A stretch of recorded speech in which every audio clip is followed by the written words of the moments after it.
It's 2 a.m. on a Tuesday. Masayoshi Son walks into a tall building filled with global bankers, casually drops a sheet of paper onto the conference table. It says, "I own 13% of ChatGPT," and he adds, $10 billion please. I'd like to keep the party going. The bankers look at the document, exchange doubtful glances and respond, "Masa, this is an unlisted company. If you default, how are we supposed to pay our depositors? By giving them AI-generated poetry and surreal DALL-E art?" That surreal, high-stakes moment is stirring a wave of panic across financial YouTube, X and R/Wall Street bets right now. The noise. If you've checked your feeds over the past few days, the narrative is wild. The alarmists are out in full force yelling, SoftBank is pulling a Lehman Brothers. They tried to raise $10 billion against OpenAI stock. The talks completely fell apart. The loan was cut down to $6 billion, then frozen, and their stock just dropped 9%. SoftBank is done for. OpenAI's cash burn is about to bankrupt the tech sector, and the next global financial crisis has officially begun. TikTok finance influencers are almost building bunkers out of canned soup, claiming the whole AI revolution is about to fade away.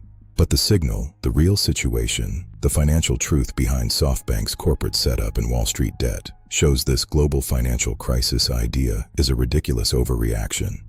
Is Masayoshi Son taking a big risk with a high-leverage tech strategy? Yes. Did their margin loan talks hit a temporary stumbling block? Yes. But is this a sign of a major economic breakdown? Not at all. It's just a typical corporate standoff over liquidity and interest rates. Today, we provide a complete analysis of the SoftBank OpenAI situation. We examine the doomsday theory and reveal the real institutional battle. This is the Signal and Noise podcast. My name is Newell. Make sure to like and subscribe. Let's dive in. Let's get into the hard data to understand the leverage that Masayoshi Son has built over the last few months. Masa Son doesn't just buy technology, he buys it using corporate credit that has no limits. In March of this year, SoftBank secured a huge $40 billion bridge loan backed by major institutions like JP Morgan, Goldman Sachs, and Mizuho to fund their operations and support a massive $30 billion investment into OpenAI. This brought SoftBank's total commitment to OpenAI to an impressive $64.6 billion. The valuation mirage.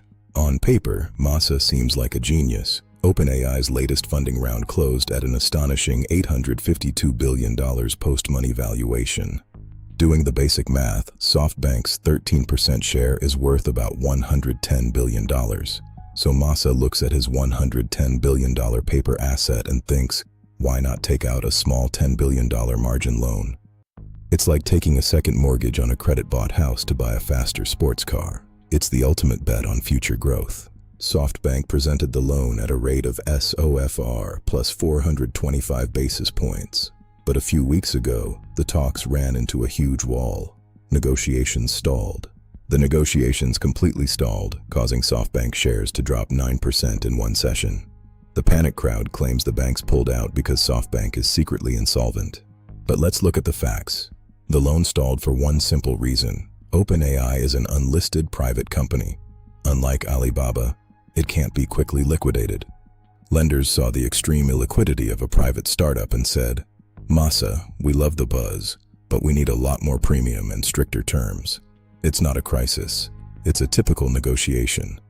Now let's look closely at the main argument from the alarmists, that this halted loan is the first step towards a global economic collapse.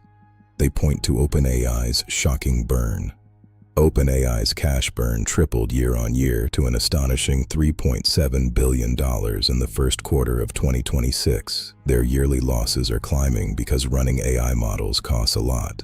On top of that, S&P Global Ratings recently gave SoftBank a negative credit outlook, warning that their heavy focus on AI could affect their liquidity. So, on the surface, it looks like a crisis. But here is why the argument for a systemic collapse is completely wrong. First, there is no contagion channel. For a financial crisis to trigger a meltdown, it has to threaten the basic stability of banks. A stalled margin loan is the opposite. If a bank doesn't issue a loan, it takes on zero risk. Yes, SoftBank owes about $135 billion in total debt, but they aren't trapped. SoftBank has a huge amount of liquid, publicly traded assets. SoftBank owns 87% of ARM Holdings, a semiconductor giant whose stock has soared. If SoftBank faces a real liquidity crunch, Masa has a massive safety valve. He can simply sell a portion of his ARM stock to raise the funds. The risk here is entirely within SoftBank's equity valuation. It is localized, not structural. The noise says that SoftBank has started the next global financial crisis by trying to raise $10 billion against OpenAI stock. This is clearly incorrect. The signal, what we actually saw, was the banking system working as it should, slowing down risky leverage until the underlying asset becomes truly liquid. And guess what? That liquidity is coming much sooner. Just this week, OpenAI filed confidentially for a major US IPO for a public listing this fall. Once OpenAI transitions to a highly liquid public company on the NASDAQ or NYSE, the bank's main objection disappears. SoftBank's stake becomes instantly tradable. Masa can secure his margin loans at very low rates, reset his leverage, and the entire crisis narrative fades away. Don't let viral panic shape your view. Masayoshi Son isn't going to jail anytime soon. The global banking system is stable, and the AI infrastructure build-out is progressing smoothly. Stay sharp. Stay focused.